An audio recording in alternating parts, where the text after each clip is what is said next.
Eu gostaria de que nós, como igreja, orássemos a oração do Pai Nosso, que está lá em Mateus, capítulo 6. E que todos sabem de cor.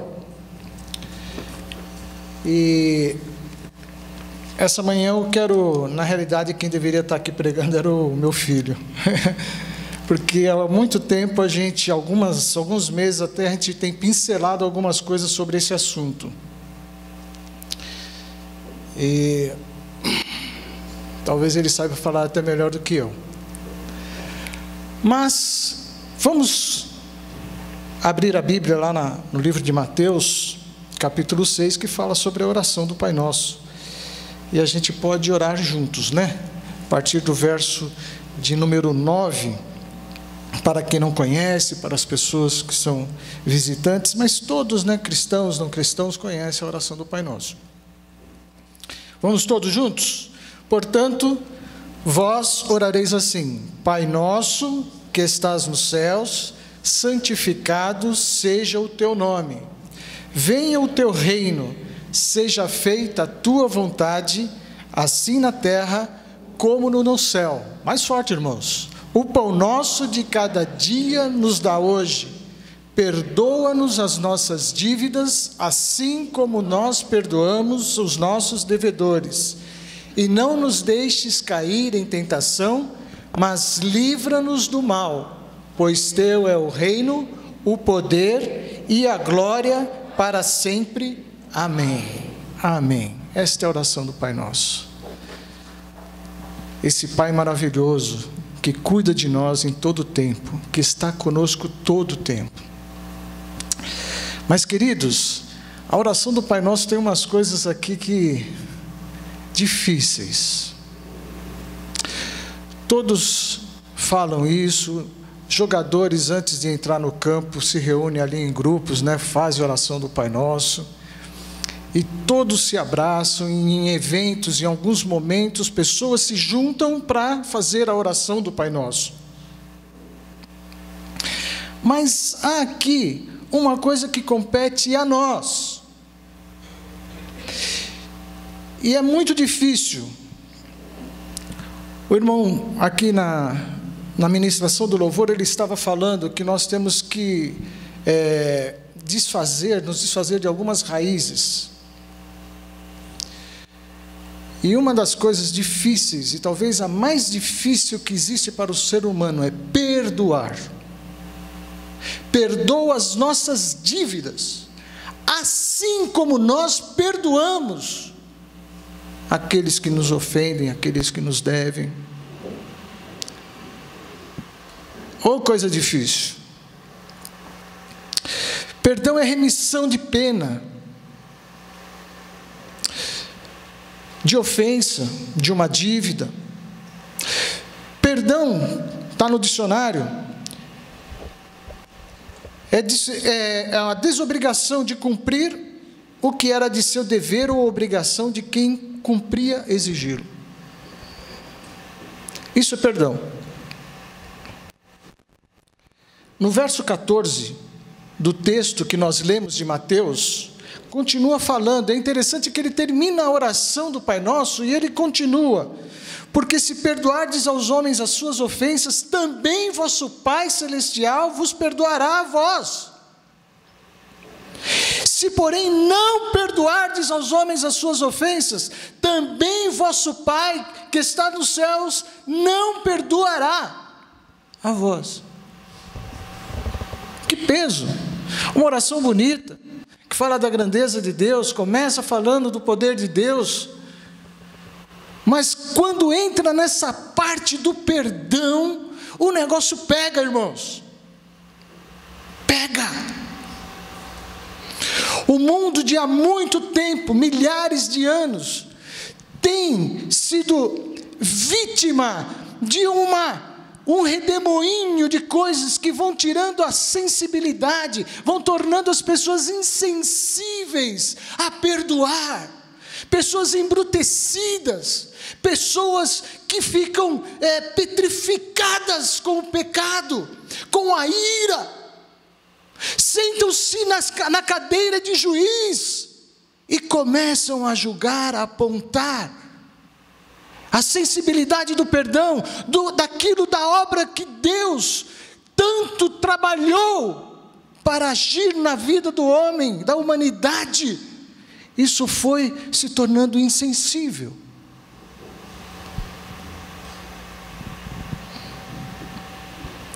O perdão é uma das coisas mais libertadoras que alguém pode fazer.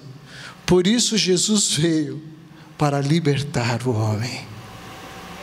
Era tão difícil que Jesus veio para libertar o homem desse castigo, que é o pecado, a falta de perdão.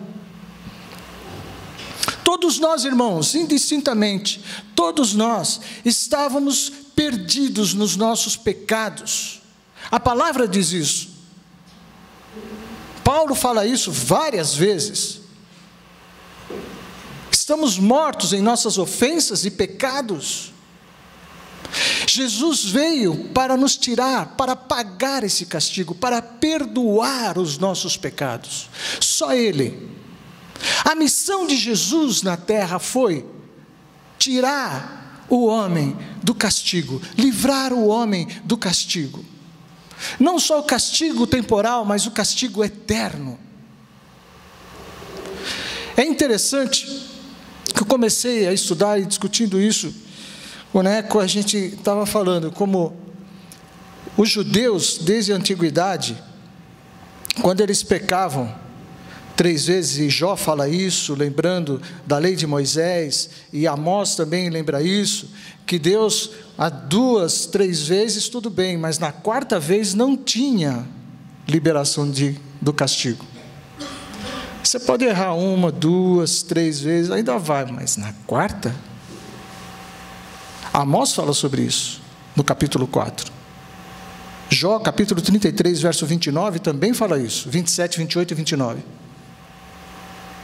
Por 2, 3 vezes, tudo bem, mas a 4ª, meu castigo não sairá.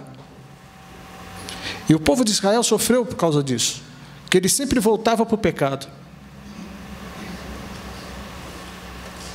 Na Bíblia, a palavra grega, traduzida para perdão, por perdão, quer dizer literalmente, abrir mão, deixar ir embora. É como se alguém abrisse mão do pagamento de uma dívida. Salmo 130, no verso de número 3 e 4, diz que em Deus está o perdão. Já desde o Velho Testamento, o homem precisava de perdão. Daniel, capítulo 9, versículo 9, ao Senhor nosso Deus pertence a misericórdia e o perdão. Só em Deus. Eu lembrei de uma passagem que os irmãos conhecem, uma história, eu não vou contar ela toda aqui, mas apenas lembrar de José. José foi vendido pelos seus irmãos. Ele foi lá para o Egito. Ele tinha 17 anos quando ele foi vendido pelos irmãos, muito jovem. E ele foi vendido, lá no Egito ele foi preso, e diz no capítulo 37 de Gênesis, que ele ficou lá na prisão, e Deus usou de benignidade para com José. Puxa, que benignidade pode ter uma pessoa presa dentro de um cárcere? E lá ele interpretou os sonhos do faraó. No capítulo 41, fala que ele acertou, ou seja, interpretou os sonhos, Deus deu a revelação, ele falou, e aquilo que ele falou foi, realmente aconteceu, mas esqueceram. E por 2 anos, o copeiro esqueceu de José. Porque José interpretou o sonho e falou assim, olha, quando você estiver lá servindo o rei, servindo o faraó, você, lembra de mim aqui. E o copeiro esqueceu. Mais 2 anos ele ficou preso. José só começou a usufruir da liberdade e os benefícios do governo do Egito com 30 anos de idade, irmãos. Dos 17 aos 30, ele sofreu. Ele ficou preso. 13 anos de luta, de esquecimento, de sofrimento, de prisão. E quando os irmãos dele vão para o Egito procurar comida, porque não havia comida na terra, e os irmãos chegam ali e ele fica como que enganando, né? Segurando os irmãos, o irmão mais novo, e os irmãos não o reconheceram, porque ele estava muito modificado. Mas quando ele se dá a revelar quem ele era para os seus irmãos, foi muito difícil. Diz a Bíblia que José chorou, e chorou muito, e o Egito ouvia o choro de José. Aquele choro, irmãos, não era só pela alegria de ver os seus irmãos, mas a dificuldade de perdoar, lembrando todas aquelas coisas que ele havia passado, sofrimento, esquecimento, luta. Ele chorou, o seu choro foi gritado, foi forte, e todo o Egito ouvia, e os seus irmãos temeram. Diz a palavra que os seus irmãos temeram: estamos mortos agora porque ele vai nos vingar. Mas José fala: não temais, porque por misericórdia de Deus eu vim na frente para trazer hoje libertação e alimento para a nossa casa. Irmãos, que perdão, que atitude! Mas foi difícil talvez de José falar, por tudo que ele tinha passado, toda a sua mocidade. Ele chorou. Quantas vezes nós choramos pelos problemas, dificuldades que passamos, achando que Deus não nos perdoou, que estamos passando lutas porque Deus não nos perdoou, porque temos algumas coisas enraizadas na nossa vida, que a gente fica acariciando, e que nós falamos assim: nossa Deus, talvez isso seja motivo de tudo isso que está acontecendo para nós. Num certo momento, quando o médico falou: Elias, você está com câncer, passou pela minha cabeça, o que eu fiz?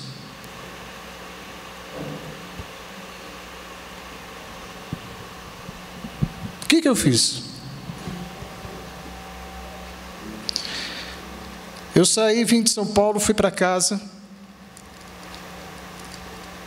e eu cheguei estava lá em Americana, e um irmão muito querido, que muitos aqui conhecem, que é o Azaf, um amigo de tempos antigos, e fui encontrá-lo, porque ele estava tocando numa igreja lá. E eu fui para lá, e eu falei assim: Senhor, vou ver o meu amigo, e vou louvar, deixa para lá, eu sei que por todas as coisas que o Senhor fez na minha vida já valeu, eu quero te glorificar, eu quero te adorar, não quero ficar pensando nessas coisas. E quando eu cheguei, ele deu um abraço, e conversamos um pouco ali, antes da ministração, e quando ele começou a ministrar, ele abriu a palavra, falou: eu queria que vocês abrissem a palavra no Salmo 103, e aquela palavra veio ao meu coração, logo depois de ter uma notícia dessa, do médico. E o Salmo começa: bendize a minha alma o Senhor, e tudo que há em mim bendiga o seu santo nome. E era exatamente o que eu estava falando antes: eu quero bendizer o Senhor, não interessa o que eu tenha, ou o que eu esteja passando, eu quero bendizer o nome do Senhor. Olha o verso 2: é Ele quem perdoa todas as tuas iniquidades e sara todas as tuas enfermidades. Ele não sabia o que eu tinha, não falei para ele, eu não falei para ninguém, por sinal. Contei para alguns amigos que eu tenho. Poucos. Muito poucos. Mas essa palavra veio: é Ele quem perdoa as tuas iniquidades e sara todas as tuas enfermidades. E no verso 10, não nos tratou segundo os nossos pecados, nem nos retribuiu segundo as nossas iniquidades. Eu vi que o perdão de Deus já estava sobre ele. Ele afastou as nossas iniquidades, não só de mim, querido, mas de você, de todos nós aqui.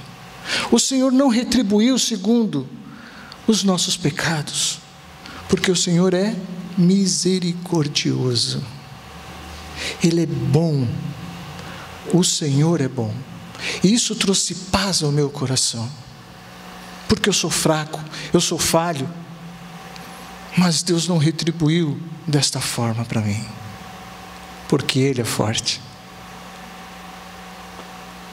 Que poder que tem o perdão? Só Jesus. Mas na sua missão de tirar e resgatar o homem do seu castigo, Ele quer que nós façamos também isso. E na Bíblia há muitas histórias e exemplos. Essa de José é muito forte. Foi a que eu lembrei.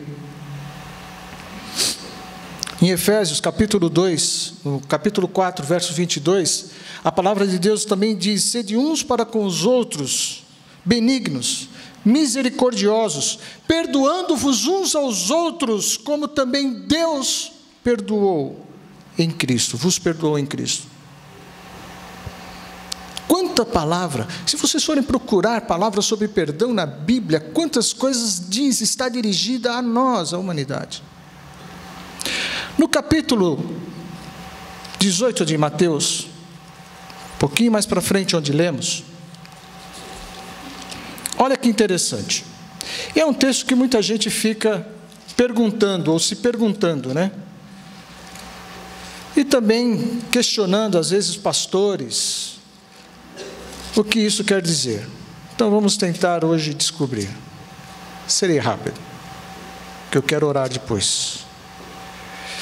No capítulo 18, a partir do verso 15, fala sobre o perdão do pecado. E Jesus, então ensinando os seus discípulos, diz: ora, se um irmão pecar contra ti, vai e repreende-o entre ti e ele só. Se te ouvir, ganhaste a teu irmão. Mas se não ouvir, leva ainda contigo 2 irmãos, para que pela boca de 2 ou 3 testemunhas toda a palavra seja confirmada. E se não escutar, diz-o à igreja. E se também não escutar a igreja, considera-o como gentio e publicano. Em verdade vos digo que tudo que ligardes na terra será ligado no céu, e tudo que desligardes na terra será desligado no céu. Queridos, prestem bem atenção nisso. Tudo que ligarmos aqui será ligado no céu. E aquilo que for desligado será desligado no céu. Veja que isso é uma palavra muito profunda e eu não quero gastar tempo com isso. Mas há muitas pessoas que se usam disso daqui e se tornam juízes de pessoas. Porque acha que tendo esse poder de ligar e desligar, ele pode julgar, condenar ou salvar.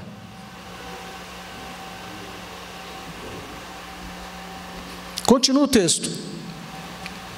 Também vos digo, verso 19, que se 2 de vós concordarem na terra acerca de qualquer coisa que pedirem, isso lhes será feito por meu Pai que está nos céus, porque onde estiverem 2 ou 3 reunidos em meu nome, aí estou eu no meio deles. Então Pedro, Pedro, lá vem o Pedrão, aproximando-se dele, disse: Senhor, até quantas vezes pecará meu irmão contra mim e eu lhe perdoarei? Até 7? Jesus lhe disse: não te digo até 7, mas até 70 vezes 7. 490 vezes, então a gente deve perdoar? É isso? Por que esse 7? Porque Pedro usou. Bom, como eu falei, vamos lá. Como eu falei, os judeus tinham por hábito, não castigar até 3 vezes. mantinha, ele vivia naquele tempo lá, ele falou, bom, se eu responder 3 vezes, eu estou sendo igual a todo mundo, né? Igual os judeus, então, tudo bem. Bom, ele lembrou assim, falou, bom, tem Caim, né? Que recebeu um sinal que se alguém o matasse 7 vezes, seria castigado. Isso está lá em Gênesis, no capítulo de número 4. Vai até lá. Lá no início da Bíblia. Lembram dessa história? Né? Caim matou Abel, seu irmão. E o que diz a palavra lá? Deus foi lá inquirir com Caim e falou, ei, onde que está o teu irmão Abel? Ele falou, meu irmão Abel? Quem sou eu? Protetor do meu irmão? Que é isso? Ele, né, que foi saindo de fininho. No verso de número 19,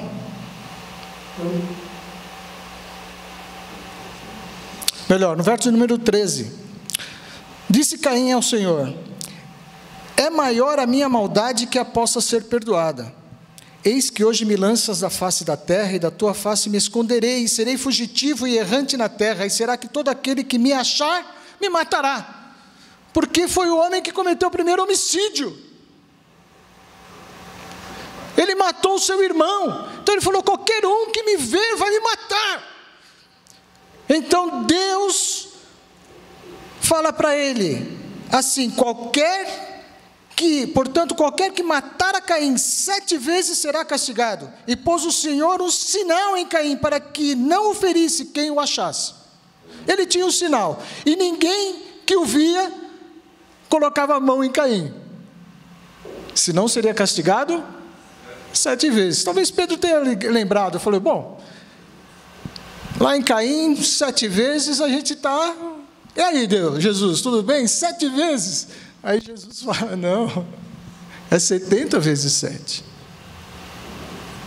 O que isso significa, irmãos?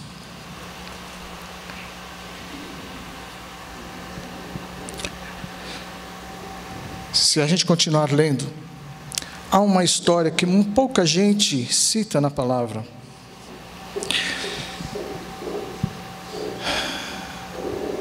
Mas que Jesus não esquece de nenhum detalhe.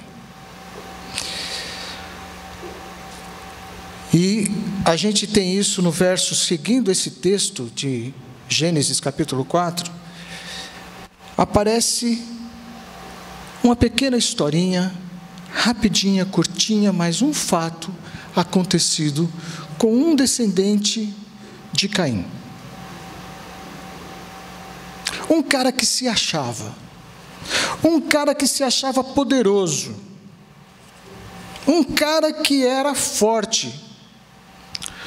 Um cara que era bruto, perverso. Seu nome era Lameque. Não é Lameque, pai de Noé. Esse é outro Lameque. Em hebraico significa Lemeque. E Lameque, lá no verso de número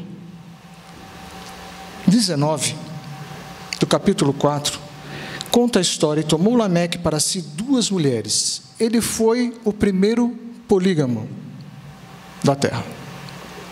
Ele pegou 2 mulheres, ele se achava o fortão, o bom, criou suas próprias leis, e ele pegou então 2 mulheres para serem suas esposas. E diz a palavra, o nome do seu irmão, o nome de uma era Ada, e o nome de outra Zilá. E Ada teve a Jabal, este foi o pai dos que habitam em tendas e tem gado. E o nome de seu irmão era Jubal, este foi o pai de todos os que tocam harpa e órgão. Olha só quanta coisa, o negócio assim progrediu bastante naquela época, né? E Zilá teve também a Tubal-Caim, mestre de toda a obra de cobre e de ferro. Esse cara foi o que fez a primeira espada e a primeira lança. E a irmã de Tubal-Caim foi Naamá.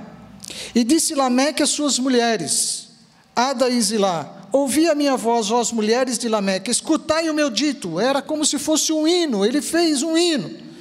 escutai o meu dito, porque eu matei um varão por me ferir, e um jovem por me pisar. Eu matei.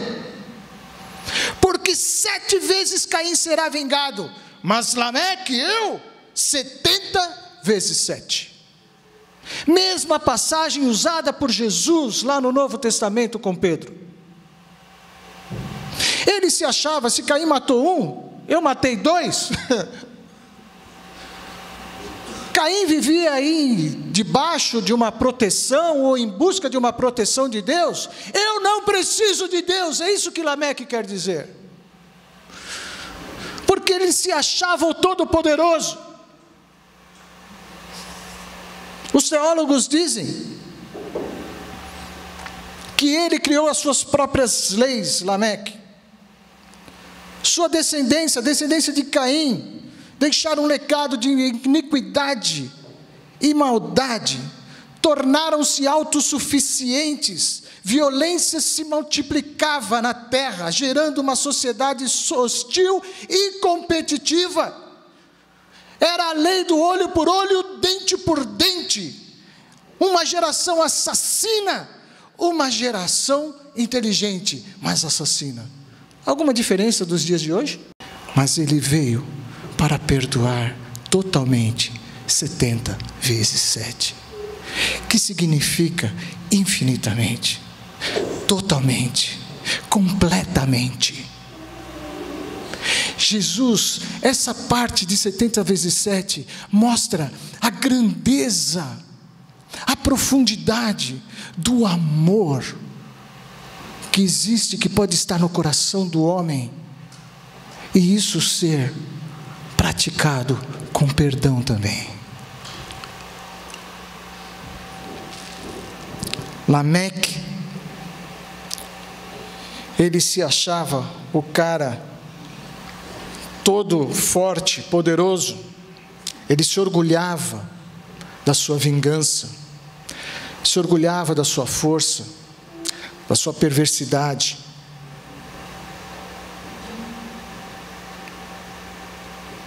Se Deus poderia vingar, ou pudesse vingar Caim, e Caim fosse morto, Lameque tinha o seu ódio inflamado. Ele não precisava de Deus, ele não queria Deus. Ele tinha filho que fazia as armas poderosas, uma espada poderosa. Ninguém mais fazia isso. E quando a pessoa tem muita coisa na mão, muito poder, ela se acha, e ela passa a não depender mais de Deus. Primeira coisa, quantas armas têm entrado no Brasil, quanta violência, para ficar só aqui. Traficantes têm armas mais poderosas do que policiais. Balas perdidas, armas sofisticadas, ações, as pessoas se sentem poderosas. Adolescentes que saem para assaltar se sentem poderosos, não têm medo. Mas vou apertar um pouquinho mais. Matamos só com armas? Com que matamos? Palavras. Tiago capítulo 3 fala sobre o poder da língua, e esse poder está em mim, está em você. Todos nós temos um poder aqui. Esse poder está na língua. Ela inflama. Uma pequena fagulha bota fogo num bosque inteiro. Ela mata, ela fere. Me desmintam se palavras não ferem, não machucam, não matam crianças, filhos e filhas. Palavras não ferem, não matam pais, filhos afrontando os pais com palavras, porque não há limites. Formas de educar sem limite aos filhos, que os tornam embrutecidos. Violência dentro de casa. Marido com esposa, esposa com marido. No trabalho, com o vizinho, com amigos. Era amigo, sai na mão, não é mais amigo. Palavras que vão se tornando, vão embrutecendo o homem, o ser humano, e aquilo vai afastando pessoas, vai matando, vai ferindo, vai destruindo. E as pessoas dizem: ah, mas perdoar é difícil. Espera lá, não é bem assim. Como não é bem assim? Quer dar uma de Adão? Não fui eu que pequei, foi minha mulher, meu. Ela que foi enganada, a serpente ali falou, ela que pegou, a culpa é dela, não é meu? Que isso? Nós sempre achamos uma desculpa para se safar, para cair fora. Sabe por quê? Estamos embrutecidos, insensíveis. E chegamos à igreja e dissemos: não, eu pertenço à missão de Cristo. Que missão de Cristo? Qual é a missão de Cristo? É tirar o castigo das pessoas, é salvar as pessoas, é libertá-las do mal, é levantá-las e fazê-las viver, é ressuscitar as pessoas. Mas nós não conseguimos perdoar, irmãos. Estamos debaixo de um castigo que vem desde o tempo de Caim. Raízes que não conseguimos arrancar da nossa vida, porque fomos embrutecidos por uma sociedade que se acha. Políticos, pessoas grandes, poderosos, que se acham, ou porque tem dinheiro, ou porque tem status, ou porque tem alguma liderança. Então ele oprime, tira, vai matando tudo aquilo usado por Satanás, vai matando aquilo que Jesus veio fazer de mais precioso, que é perdoar, que é livrar do castigo, que é salvar e transformar. Romanos capítulo 2, capítulo 12, verso de número 2: e não vos conformeis com este mundo, mas transformai-vos pela renovação do vosso entendimento. Renovação é em Jesus, a palavra de Deus trabalhando na minha vida, no meu coração, na minha mente. Eu vou sendo renovado, aí então eu começo a fazer parte da missão de Cristo. Para que experimenteis qual seja a boa, perfeita e agradável vontade de Deus para vós. Sabe quando vamos experimentar a boa, perfeita vontade de Deus? Quando nós aprendermos a perdoar. Qual a palavra mais difícil que você tem no seu dicionário, no seu conhecimento?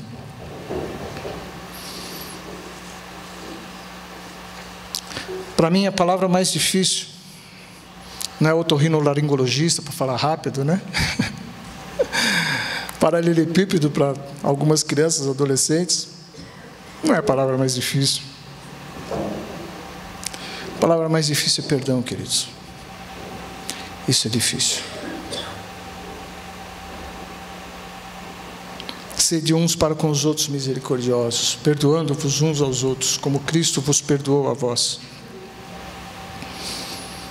Em 1 João capítulo 2, verso 10, veja que o amor está muito ligado ao perdão, e o perdão ao amor. Aquele que ama seu irmão está na luz, e nele não há escândalo. Mas aquele que aborrece a seu irmão está em trevas, e anda em trevas, e não sabe para onde vai, porque as trevas lhe cegaram os olhos.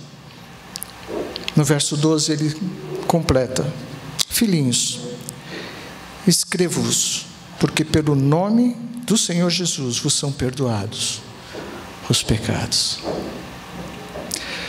Quando amamos, quando olhamos o nosso irmão, o irmãozinho, o pequeno, quando perdoamos as suas falhas, e quando já ajudamos a andar e a caminhar, a levantar dos seus erros, não uma vez, não 3 vezes, não 7 vezes, mas 70 vezes 7, infinitamente, certamente você estará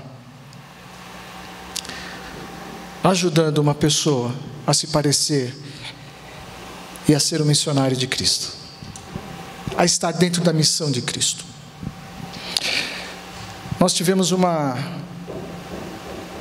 triste notícia há questão de 1 mês e meio atrás, nós temos um trabalho com crianças de rua em Americana, já há mais de 15 anos, não é isso, amor? Há mais de 15 anos. E eu não botava fé em algumas crianças ali, principalmente em uma. E esse camarada, eu já é adolescente, esse camarada se converteu. Na realidade, todos eles se converteram. No ano passado, no início do ano passado, nós, mais que estávamos cansados, parece que você não vai ver fruto nenhum, então falou assim, vamos parar com o trabalho. Eu falei, puxa, mas 15 anos, a gente reuniu lá, tem mais uma irmã, uma senhora que nos ajuda lá no trabalho. E eu falei, não, vamos continuar mais um pouco. E do ano passado para cá, todos eles se converteram. E aquele que era mais difícil, hoje é o pastorzinho da galera. E eu fiquei muito emocionado sexta-feira à noite, porque ele fez oração, porque a Malu, que ajuda lá no nosso trabalho, ela estava fazendo aniversário, e ele fez uma oração por ela. Eu lembrando do que era aquele cara, e a oração que ele estava fazendo ali, eu falei, só Jesus. Só Jesus. E a Malu ficou emocionada, abraçou aquele rapaz. Mas eu lembrei também que naquele grupo de mais ou menos 20 adolescentes, tem um que não estava lá, que estava faltando. E todas as vezes que nós ensinávamos para ele alguma coisa, ele falava que não, porque ele fazia do jeito dele, ele era o tal. Esse garoto tem 13 anos. E estudando essa palavra, eu vi ele assim como um Lameque da vida. Esse garoto foi preso mês passado, final do mês passado.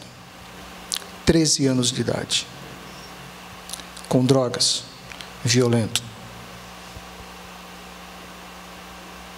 Embrutecido. Se achava. Ele sempre se achava como tal. E menor, hein?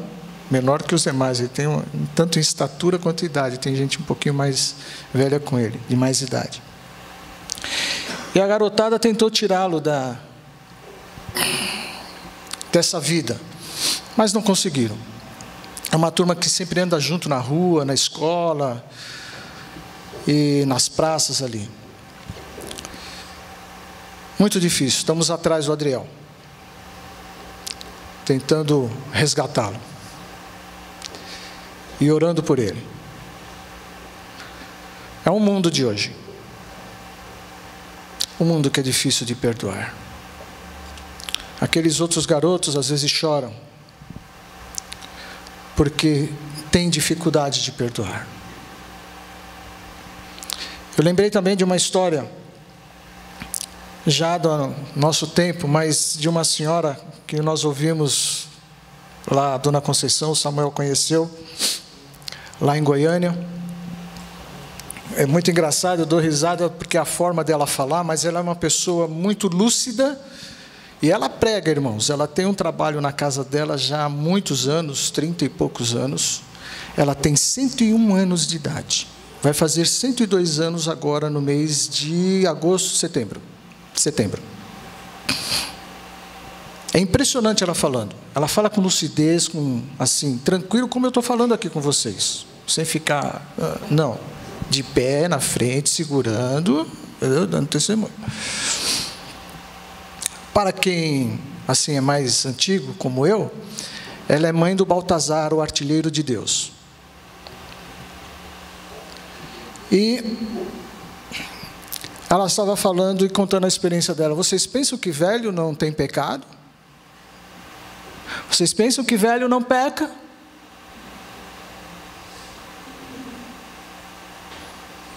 E ela estava contando uma experiência, muitas histórias que ela tem, mas de que ela um dia discutiu lá com a esposa do pastor da igreja. E ela chamou aquilo de malquerência. É um termo que o pessoal usa lá em Goiânia. Falei, eu fiquei com malquerência da mulher.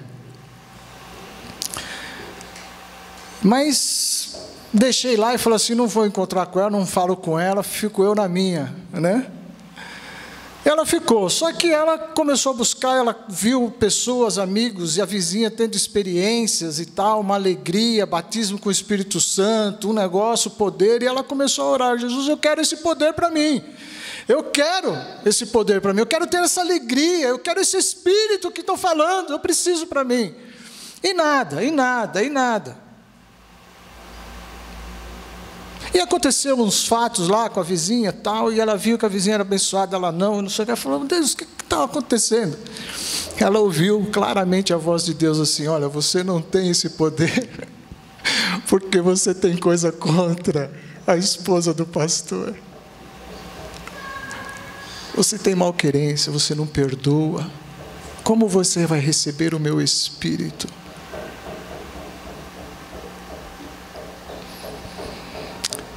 101 anos de idade.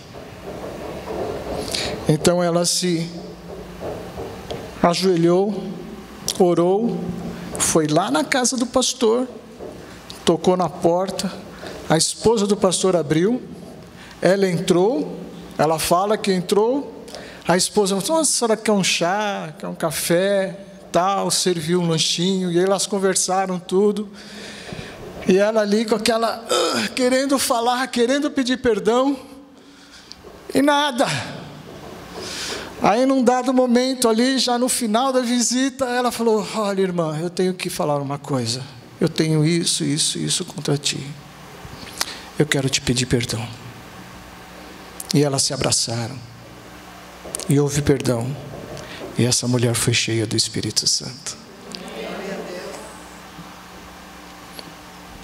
Essa mulher ora por mim, ora pela minha filha, ora pela minha casa. Eu vou falar o seguinte, cuidado, porque quando ela ora o negócio pega. Uma mulher de oração, ela vive em oração. Pessoas vêm de longe pedir oração para ela. Uma mulher de Deus. Tem muita história para contar. Eu lembrei desse caso, porque ela precisava perdoar. Casos desse tipo já aconteceram com oração, eu participando com demais pastores.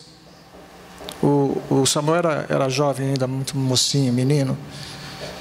Entrou na igreja uma pessoa endemoniada, e a gente gastou horas, ficamos horas orando. Horas, irmãos, não foram minutos, não, foram horas, e nada de sair. Eu estava já indignado, falei assim, Deus, o que tem de errado? Eu estou em pecado, que eu oro e não acontece? Eu já questionei muito a Deus essas coisas, viu, irmãos?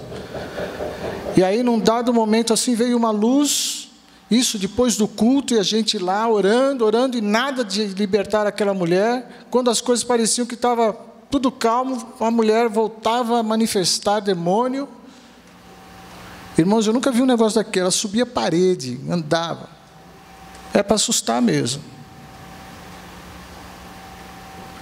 E aí veio uma coisa na minha mente, e eu sei que é a voz do Espírito Santo. E é só aparecer essa palavra, perdão. E eu falei assim, você precisa perdoar o seu marido. Eu falei por falar, pelo Espírito Santo. E ela falou, não! Em síntese, quando essa mulher conseguiu falar perdão, o Espírito saiu dela. Essa mulher é obreira na casa de Deus, toda a família veio para Deus, e o marido se tornou diácono na igreja. Perdão, difícil de falar, o diabo não quer que a gente perdoe. Talvez você passa por lutas e dificuldades, talvez porque não se sinta perdoado por Jesus. O Salmo 103 que eu li, que foi uma experiência que Deus falou comigo, um lapso de pensamento, que deixou em dúvida se eu estava ou não perdoado, ou se eu tinha pecado. Ou você tem angústias, e passa por problemas, porque está preso no seu santo lugar de juízo, julgando as pessoas e não perdoando.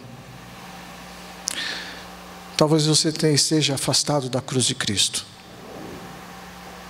E por isso você passa o que você passa. Hoje é dia de libertação.